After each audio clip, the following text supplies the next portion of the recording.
Ford, ehungintza multimarka dendak. 110 pertsona gutxi gora bera. Bezeroen eta barne langileen asebetetzea.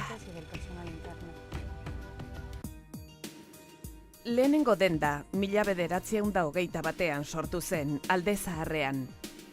Eta gaur egun denda kate garrantzitsu bilakatu da.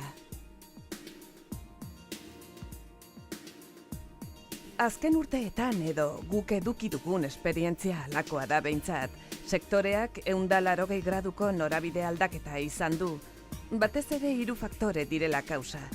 Alde batetik gure bezeroek geroz eta informazio gehiago daukate, bestalde geroz eta denbora gutxiago daukagu, eta azkenik merkatuan dagoen eskaintza, geroz eta zabalagoa eta anitzagoa da.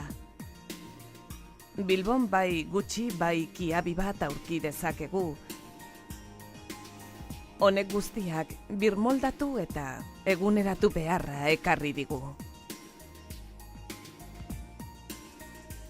Idoiak esan duen bezala, guk ere espezializatzeko beharra ikusi dugu, merkatuaren zati hau betetzeko. Ildo horretatik, joan den apirilean, Ford 56 izeneko gure denda ireki genuen. Bertan, marka aukera zehatzagoa daukagu. Baita, produktuaren kokapen errazagoa ere. Eta honekin zer nahi duten eta non erosi nahi duten argi eta garbi duten bezeroengana iritsi nahi dugu. Ideia zera da. Ford 56 delakoa, produktua, informazio eta xehetasun gehiagorekin bilatzen ari den segmentu honekin konektatzeko lehen saiakera izan dela. Eta gure helburua, orain aldaketa hau guztia, apurka-apurka gainontzeko dendetan sartzea da, merkatura egokitzeko. Bestalde, Idoia komentatzen zuen alde garrantzitsu bat, momentu honetan dagoen eskaintza aniztasuna da. Bezeroek produktu mailan ez ezik, prezioen tarteetan ere daukaten aukera alegia. Eta horregatik ikusi genuen alderdi hau eta bezero segmentu hau betetzeko beharra. Eta horren ondorioz, outlet deritzoguna irekitzea jo genuen. Guretzat faktore garrantzitsuenetariko bat gure giza taldea izan da. Azken urteetan Fordek etengabeko prestakuntzaren aldeko postura garrantzitsua egin du. Prestakuntza bai produktu mailan bai bezeroari eskainitako arreta mailan ematen da. Talde inplikatuak eta motibatuak edukitzen saiatzen gara.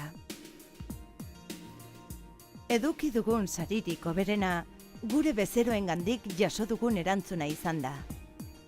Duela zenbait urte hasi ginen gure bezeroekiko erlazioa hobetzeko tresna batzuk sartzen.